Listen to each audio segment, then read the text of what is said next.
There are stories in Hollywood that glitter like gold, and there are others that live quietly in the shadows, waiting for the right moment to be told. James Garner's was one of those. He wasn't a man who bragged, nor one who sought sympathy. He carried his truth the way some men carry scars, visible only to those who looked close enough. And when he finally spoke about Randolph Scott, one of Hollywood's most private figures, what he revealed wasn't gossip. It was something far rarer: respect, born from understanding. To understand Garner's words, you have to understand the man himself. His story didn't begin beneath studio lights or red carpets. It began under the wide skies of Oklahoma, in the dust and hunger of the Great Depression, where dreams were a luxury and survival was the only real goal. James Scott Garner came into the world on April 7, 1928. His family had little, and what they did have often slipped away. When he was just 5, his mother passed, leaving a silence in the home that never quite lifted. His father, Weldon, tried to hold on, but the weight of grief and poverty was heavy. For young James, life became a series of temporary roofs, unfamiliar kitchens, and long days spent working to help others just to stay afloat. He learned early what most men only discover much later: that kindness and resilience are born from pain. Those who knew him later said that was what made his screen presence so magnetic. He didn't have to act empathy, he understood it, deeply. By 16, the boy from Norman, Oklahoma, was already restless. School couldn't offer him what the world outside could, so he left. He joined the Merchant Marine, throwing himself into a life that demanded toughness, discipline, and courage. But it was the Korean War that would shape him in ways even he couldn't have predicted. James Garner was no stranger to danger. As a U.S. Army soldier, he saw combat firsthand. He was injured twice, earning 2 Purple Hearts, though he rarely spoke of it. He carried the pain quietly, not as a badge, but as a memory. He'd later say that war didn't make heroes, it made survivors. And perhaps that's why, even at the height of fame, he always seemed grounded. He'd seen too much to ever confuse applause with meaning. The man audiences would later know for his humor and calm confidence had already faced the hardest tests of his life before the cameras ever rolled. And when he returned home, he didn't rush toward fame. He didn't even plan for it. He drifted through small jobs, modeling for print ads, working as a lifeguard, odd jobs that kept him afloat. But fate, as it often does in Hollywood legends, had other plans. One day, while helping a friend audition, a talent agent noticed him. Garner wasn't performing. He was just standing there, calm, tall, and magnetic. The agent saw what everyone else would soon see: the rare combination of humility and presence that can't be taught. Before long, small parts turned into speaking roles, and speaking roles turned into a defining opportunity. In 1957, James Garner was cast as Brett Maverick, a character that would forever change his life. Maverick wasn't just another Western. It broke the mold. It replaced the stoic cowboy stereotype with something new: wit, charm, intelligence, and moral strength wrapped in humor. Garner's Maverick didn't always fight his way out of trouble. Sometimes he smiled his way through it. It was a role that fit him like a second skin. Because in many ways, Maverick was Garner, reluctant to fight, allergic to arrogance, and always ready with a clever line to diffuse a tense moment. Audiences fell in love instantly. Hollywood found its newest star.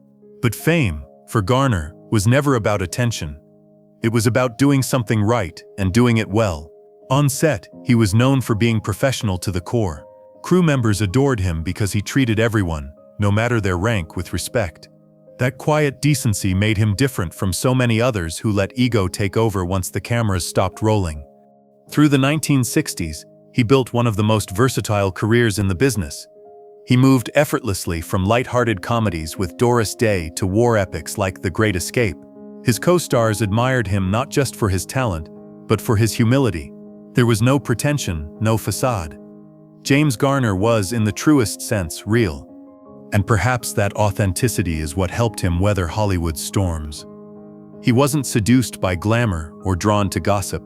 He didn't seek to be larger than life. He was content simply to live it honestly. But even a man as disciplined as Garner wasn't immune to the pull of love, and when it found him, it hit like lightning.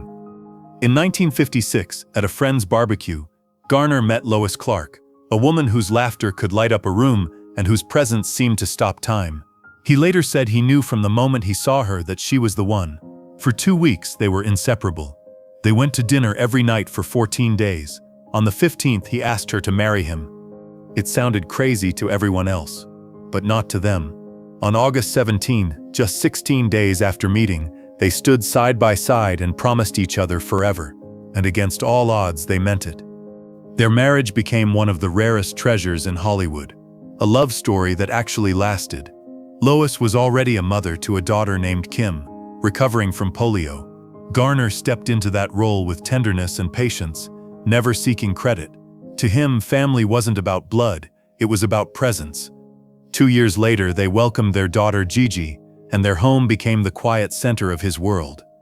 Through the decades, their bond endured fame, distance, and even 2 brief separations. In 1970, they took a short break. In 1979, a longer one. But they always returned to each other.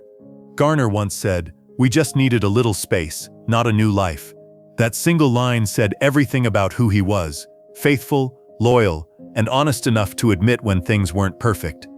Their marriage lasted nearly 6 decades. Lois was his constant companion through every storm, the grounding force behind the man the world adored. When she laughed, he lit up. When he hurt, she stayed close. And in the quiet of their Brentwood home, away from cameras, he was simply Jim, a husband, a father, and a man who never forgot what mattered most. But among all the friendships and colleagues Garner met along the way, there was one name he always spoke of with quiet reverence: Randolph Scott. Scott belonged to an earlier era of Hollywood, one of chivalry, restraint, and mystery. By the time Garner entered the scene, Scott was already a legend of Western cinema, known for his stoic heroes and calm authority. Many tried to imitate that presence, but few ever could. When Garner spoke of him, there was no envy, only admiration. He carried himself with dignity, Garner once said, like a man who knew exactly who he was.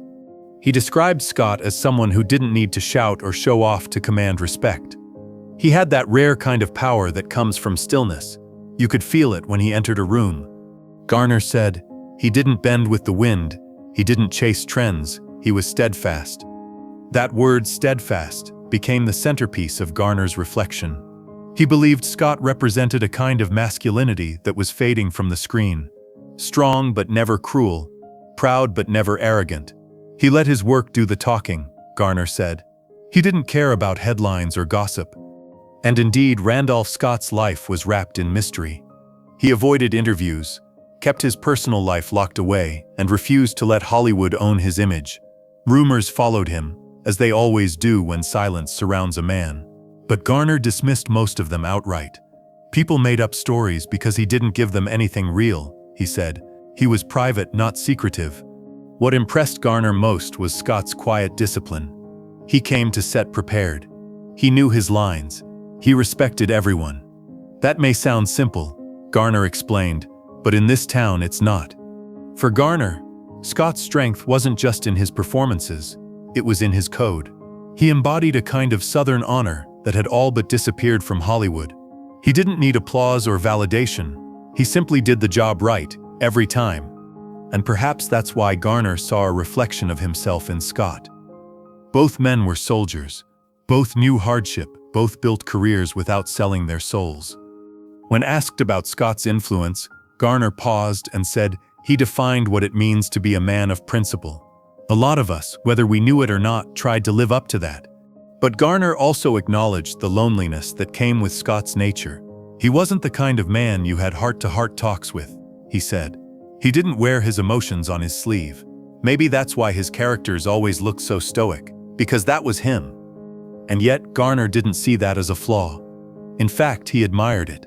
He didn't pretend to be open just to please people, Garner said. He was who he was, and that's rare. When James Garner spoke those words, you could hear the respect in his voice. It wasn't just one actor talking about another. It was one man of character paying tribute to another. Men who built legacies not through noise but through quiet strength.